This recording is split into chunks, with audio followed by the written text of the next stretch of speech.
It's a beautiful sunny day in Lego City.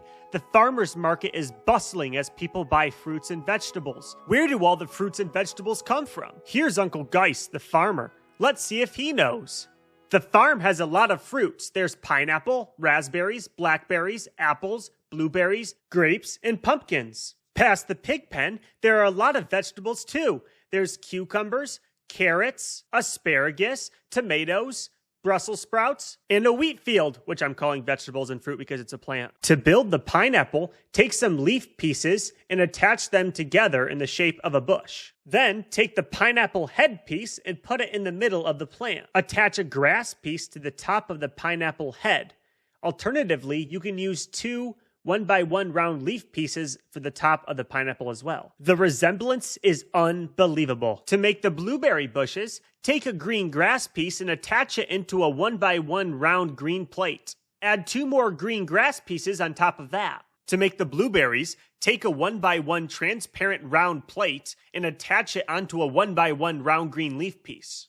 Place the leaf piece onto the green grass pieces all the way around the bush to make it look nice and full. The blueberry bush pieces often fall off because it's so crowded, but as long as you don't shake your Lego table, it should be okay. I think it resembles a real-life blueberry bush very nicely. Raspberry bushes are made similarly to blueberry bushes, except it only uses one green grass piece. Take a red 1x1 round plate and attach it onto two green 1x1 round leaf pieces. This will make the raspberry bush look more round than the blueberry bush. I wish I could somehow fit more raspberries onto the bush, but at least it looks somewhat realistic. To build a blackberry bush, just do the same thing that you did for the raspberry bush, but use black instead of red pieces. To make a pumpkin patch, you can use this little piece that fits around the fern piece for shipping and attach it to the plate using the pumpkin as well as the base of the ferns. I like to add the fern piece close to the pumpkin so it looks like the pumpkin is growing right off the vine. Thankfully, I still had one of these triangle pieces, which normally is discarded, but I found it on the floor in my old Lego room. Let me know in the comments if you use that piece that normally fits around the ferns in any of your builds. To make an apple tree, simply add apples to a tree, and there you have it. You can use the stem of the apple to attach it onto a leaf piece to make it look like the apple's hanging from the tree. To make coconuts, take a 1x1 modified snot brick and attach it to a palm tree. You can then add minifigure heads onto the 1x1 snot brick to make it look like coconuts. Moving over to the vegetables, we start with a cucumber patch. Use a 1x1 brown snot brick in order to make it look like the cucumber is built up on a mound.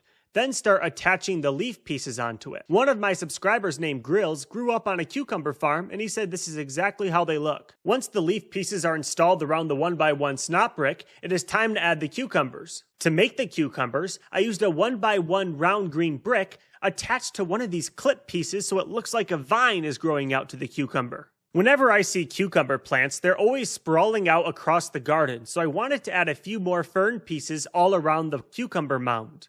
I think it makes the cucumbers look quite realistic, but if you have any other ideas, let me know. Next to the cucumbers, I added some onions by taking a green horn piece and attaching it into a 1x1 round white piece.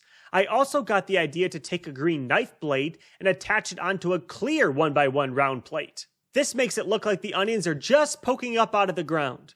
To the left of the onions are the asparagus. I thought it'd be kind of interesting to use a 1x1 round plate and attach it onto the bottom of one of these little grass plant leaf type of pieces.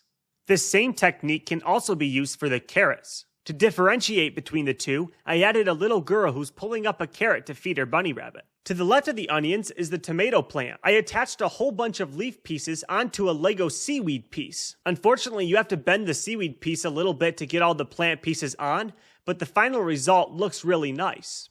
To attach the tomato, I just used a 1x1 red clip piece along with a round Technic ball attached to a plant piece. I then clipped the tomato onto the plant and it was good to go. I want to make a few more of these, so I'm going to have to buy a few more red Technic pieces. One of the most interesting plants in the garden are the Brussels sprout plants. To start, take a few 1x1 modified snot bricks and attach them together about 3 bricks tall. After that, attach 1x1 round lime green plates onto the snot bricks. To make the top of the Brussels sprout plant, take a 2x2 round tile and attach it onto some leaf pieces. Has anyone ever seen a Brussels sprout plant in real life? To make the spinach, simply use a fern piece. And for the lettuce, I just used a lime green Technic ball. To make celery, I just took some of these 3-leafed pieces and attached it onto a 1x1 round green piece. It sort of looks realistic, I guess. And last but not least, the wheat field, which I'm calling a vegetable for this tutorial, is made by attaching bars into a 1x2 rounded plate. To make the top of the wheat, I just used a Technic pin. I used gold and tan to make it look as realistic as possible. After Uncle Geis had showed me all the different plants on his farm, he wanted to show me all the animals that he had added. To make all the plants and ferns and grasses in the pastures,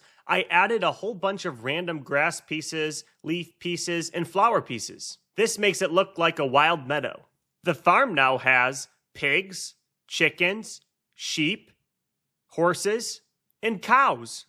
To get the aerial views of the farm, Chef Case politely lended us his paramotor so we could get some better pictures from the air. I still have some extra space in my garden, so please let me know down in the comments which vegetables you think I should add. Thank you so much for watching this video, and please subscribe and give me a thumbs up if you enjoyed the content.